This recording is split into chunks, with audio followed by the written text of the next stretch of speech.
everybody, I'm Grant Fluff from Fletcher Sports Zone, and welcome back to a brand new video. And with the NHL season officially over, congratulations to the Florida Panthers winning their second straight Stanley Cup.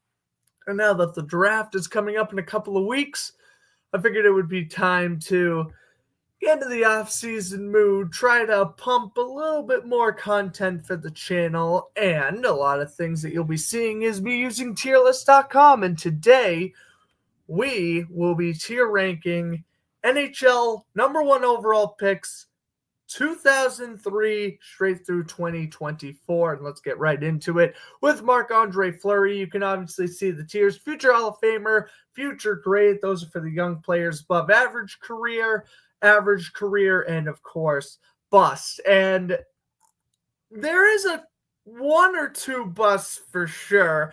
I think we all know the one guaranteed bust is from 2012, of course. But regardless, let's go year by year. So first in 03, we have goaltender Marc-Andre Fleury, and obviously he is a future Hall of Famer. Fleury had a career save percentage of .912, over 500 victories, won 3 Stanley Cups, and of course won one of those as a starter. He also won the Vezina and William M. Jennings trophies back in 2021. Marc-Andre Fleury just announcing his retirement after the season. Congratulations to him. He is certainly a future Hall of Famer. And to be honest, we're just going to continue this trend of future Hall of Famers, because where the heck else is Alexander Ovechkin and Sidney Crosby going to go? Ovi, of course, just breaking the regular season goal record this year, scoring, oh my gosh, I think he's at 897 regular season goals now, I believe. Truly sensational stuff. Ovechkin's doing his thing, and the rumor is right now he is going to retire after next season. We'll see if that does happen or not. But overall, Ovechkin, I mean, obviously, future Hall of Famer.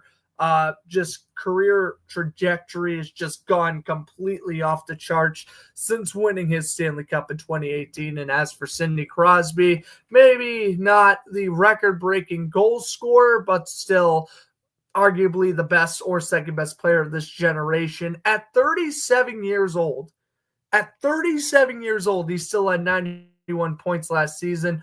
He is well over a point per game in his career, over 1,000 career assists, won 3 Stanley Cups.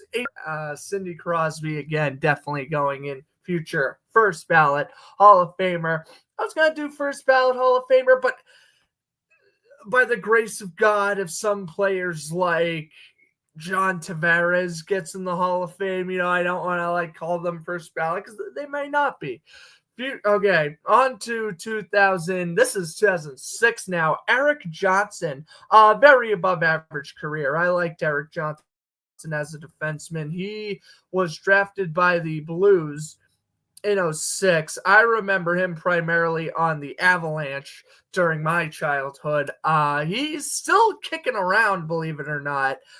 He's been bouncing around from the Flyers back to the Avalanche, but he was really good, especially with Colorado.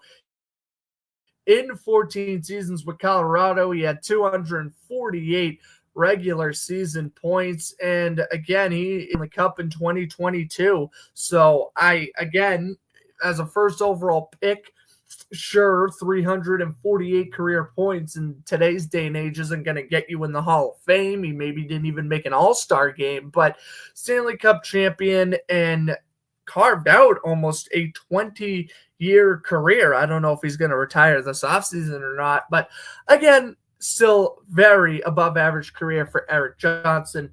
Oh, we're back on the Hall of Fame train, baby. It's showtime. Patrick Kane. Obviously, Patrick Kane, with the 3 Stanley Cup wins with Chicago, he was already going to make the Hall of Fame regardless. And just the fact that he is continuing to play amazing, averages over a point per game in his career, 3-time Cup winner, as I mentioned. He also won the Calder his rookie year in 07-08, won the 2013 Conn Smythe Trophy when the Blackhawks knocked out my Bruins. Oh, hate that moment, but the Blackhawks certainly deserved it in that lockout-shortened year. Also won an Art Ross Trophy, won the Hart Trophy. I mean, Patrick Kane from 2011 to like 2016, good luck finding another winger as consistent as Patrick Kane was. I mean, truly amazing stuff. The rumor is Jonathan Toews is about to come out of retirement, and maybe Jonathan Toews and Patrick Kane can run it back one more time with the Red Wings or something. That would be pretty cool. But yep, Kane, another currently active player, just got 59 points with the Red Wings last year. Again, for a 36-year-old, you can't really complain much. Moving on to Steven Stamkos. Man, I mean, we're just continuing the trend here. Stamkos, he is a two-time Stanley Cup winner, a 60-goal scorer, and yeah, I mean, Stamkos is just another one. I know people may look back at his current stint with the Predators and say, well, he should have just retired as a Lightning, blah, blah, blah. Understandably so, but you're talking about someone who has scored over 40 goals at least 5 or 6 times in his career. In fact, he's scored 50 goals or 50 plus goals twice. Very good player. Was drafted by Tampa Bay in 08, where the Lightning were like horrendously bad. This was in that stint between the 04 Cup win and the 2011 Eastern Conference Finals appearance, where Tampa Bay just flat out sucked.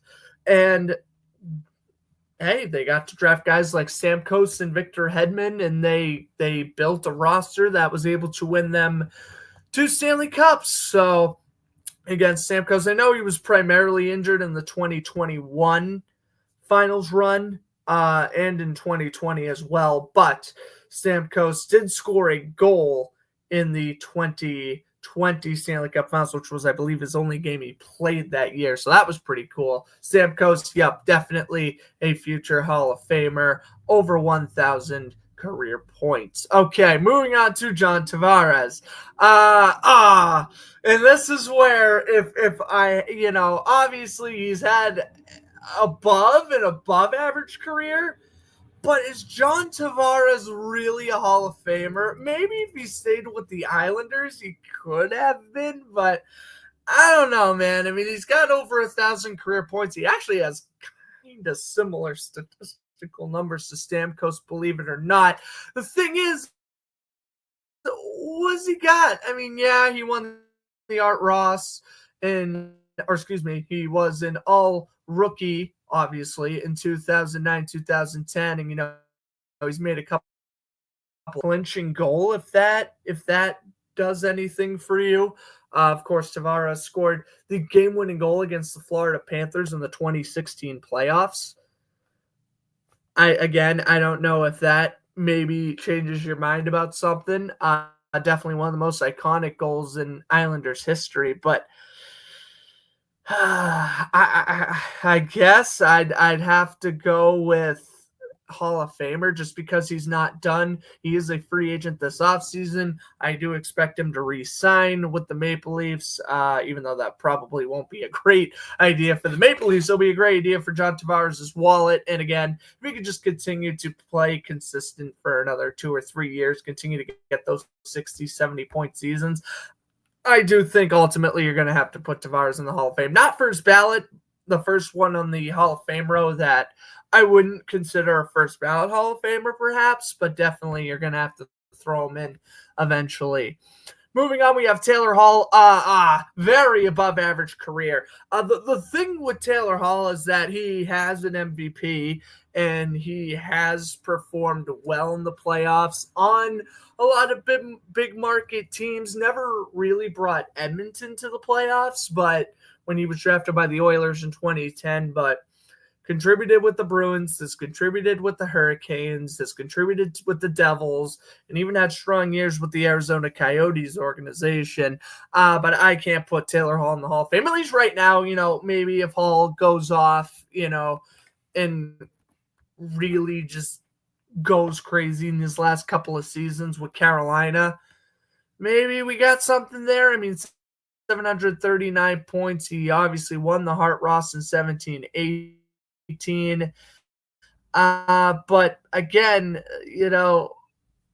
outside of 2018, where he had 93 points on a really good Devils team, he doesn't have much outside of a couple of all-star game appearances. I really think ever since he's been traded from the Bruins, his stock's kind of gone down.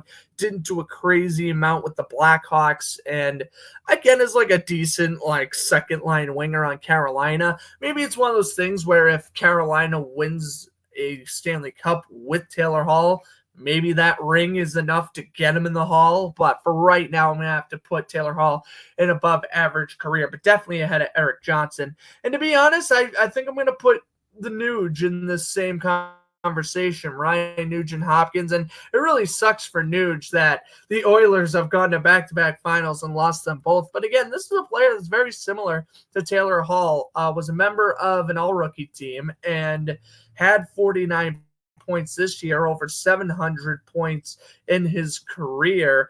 But again, doesn't really have a whole lot. I mean, you're looking at the Nuge. He doesn't even have an all-star game appearance, if I'm not mistaken, in his career. He has one, 2014, 2015.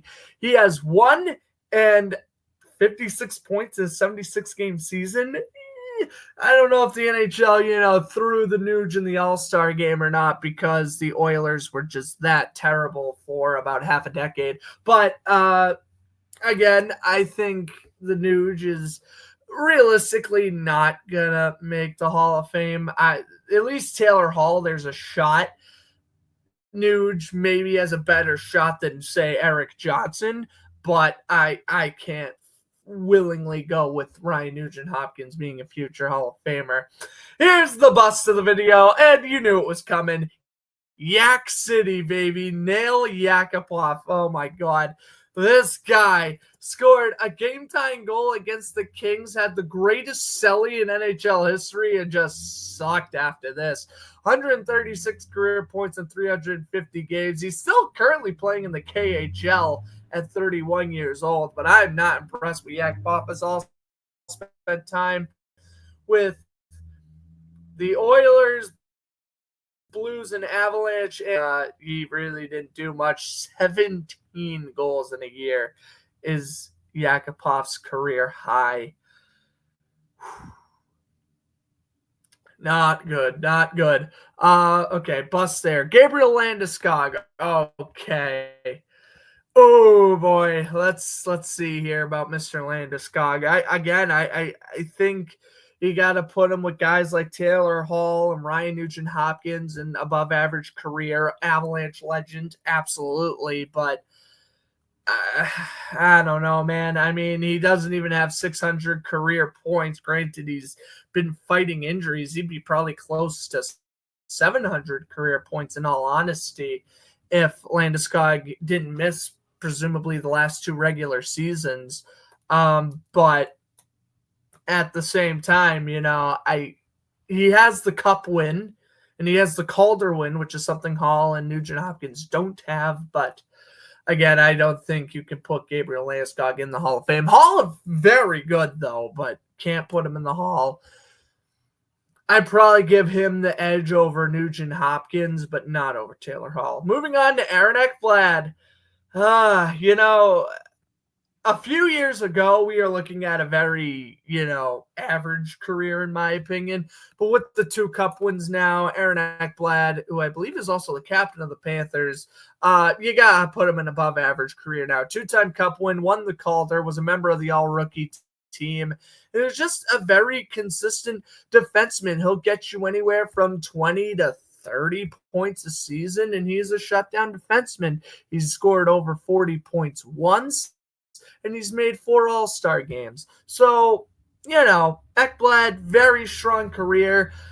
Defenseman, it's not solely off of point production if you're going to get in the Hall of Fame if you're a defenseman. I don't think Ekblad is there yet. Maybe if the Panthers go on a three-peat, we could start to have that discussion. But overall, Ekblad, very good player and saved himself from being, in the average career category. Connor McDavid, yeah, this one's obvious. He's gonna go down as the greatest player this generation has ever seen, and he is honestly the best like breakout player we've seen enter the league since when? Probably Crosby. So yeah, you gotta put McDavid, even though he has the 2 Cup Finals losses and really didn't do much in the 2025 finals. But I do think you have to put McDavid in the Hall of Fame just because of his point production and his accolades. He's already a 7-time All-Star, won the Conn Smythe in 2024, by the way. Everyone, even though the Panthers won that series, McDavid still won the MVP of the playoffs, which was pretty cool. He's also a 5-time Art Ross winner, a 3-time hard. So again, he's got a lot of hardware. He has over 1,000 career points in 700 games played. It's just give him the cup. Really, Edmonton. I don't know, man. I don't know where they go from here. I really don't know where they go from here. But if they run into the Panthers, they're just their kryptonite. Austin Matthews. I mean, at the moment, is he a Hall of Famer? If he was to like retire this offseason, probably not. But he's gonna he's gonna be when it's all said and done. So we'll just throw him in the Hall of Fame tier anyway. Won the Calder's rookie year, 3-time Rocket Richard winner, and has also won a lot of awards. A 2-time 60 goal scorer. That certainly has to count for something. Again, just like guys like maybe Nugent Hopkins or Tavares, not the greatest like playoff resume, because when does Toronto hasn't made it past the second round in the Matthews era, but 5-time All-Star. He has a lot of hardware. I got no choice but to say Matthews is on pace to be a future Hall of Famer. Moving on, we have Jack Hughes. I'm trying to determine when would be a good time to put like a future grade or average category or whatever. But right now, if I had to take a guess, I'd say Jack Hughes is in the future great category because he's not a great yet, but is he on pace to being one? Sure. 70-point season before he got injured this season and pretty much ended his chance to even compete in the playoffs. But 351 regular season points in 368 games. Pretty solid stuff. And he already has 2 All-Star games plus some nominees for the Lady Byng. He was the runner-up for the Lady Byng Award in 22-23. I'm going to have to put him in future great because, again, just he's not in the Hall of Fame discussion yet. Can he be? Absolutely. If he wins a cup and continues to produce 60 to 80 points a season, I think absolutely in about a decade or so, we can put him in the easily future Hall of Fame category. But for right now, I'm going to play it safe and put him in future great. This is Rasmus Dahlin, isn't it? Ooh, Rasmus Dahlin. Good defenseman, really good defenseman. Has been on some garbage Sabres teams, but really good defenseman, 3-time All-Star, all-rookie team member. I'm going to put him in future great as well. I doubt he ever makes the Hall of Fame just because he's been, again, on some egregious Sabres teams.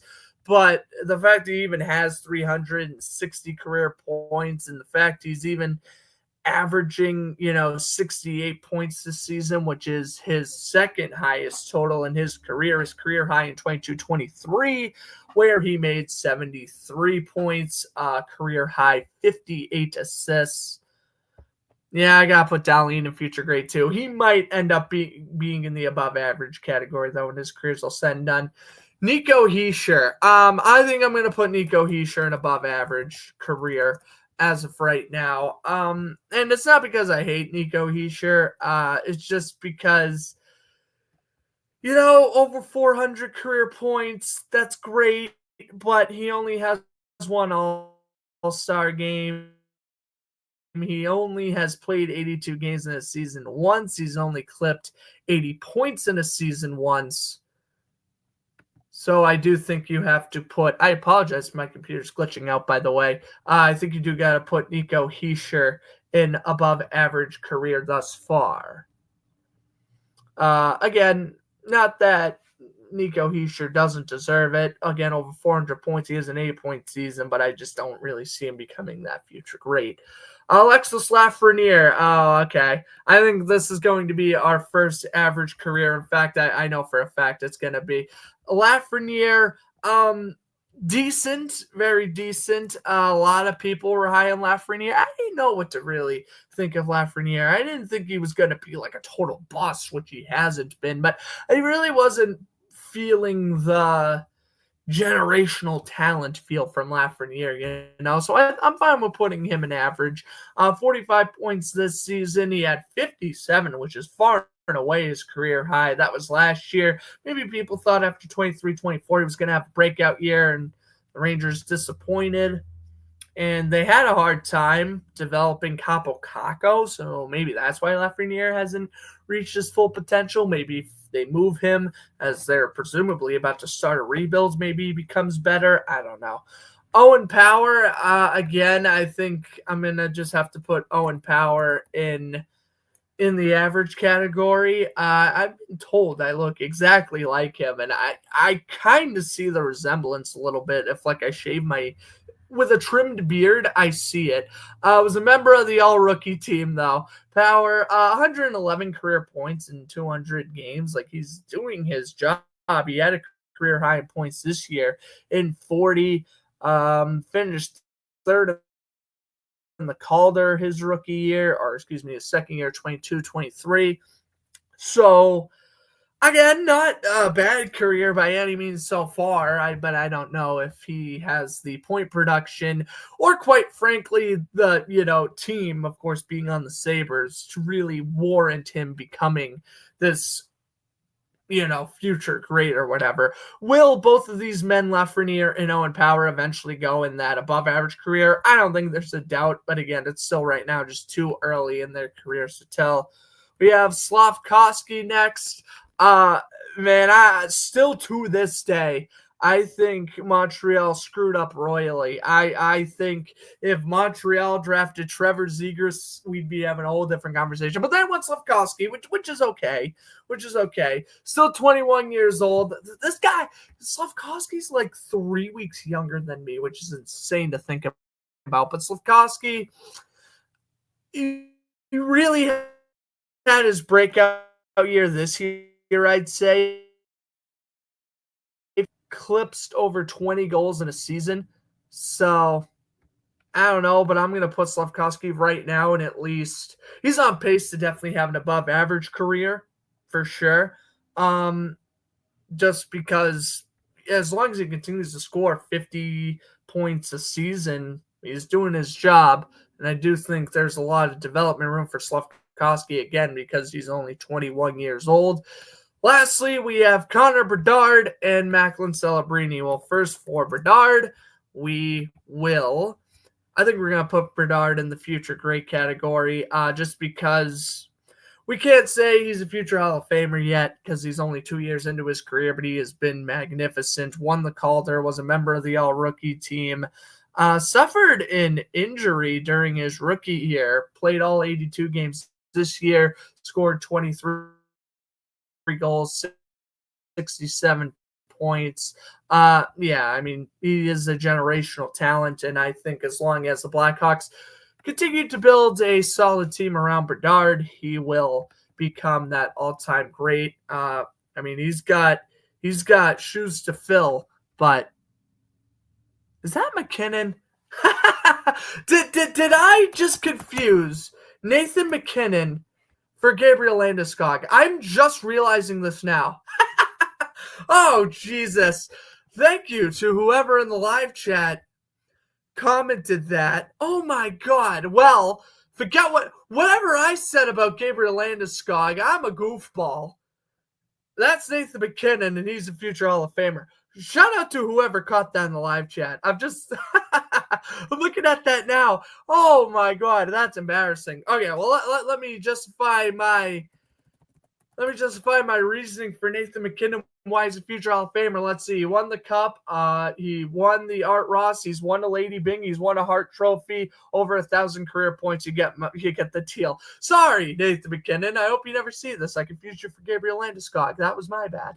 And lastly, Macklin Celebrini, future great as well. For right now, I mean, it's too early to tell, but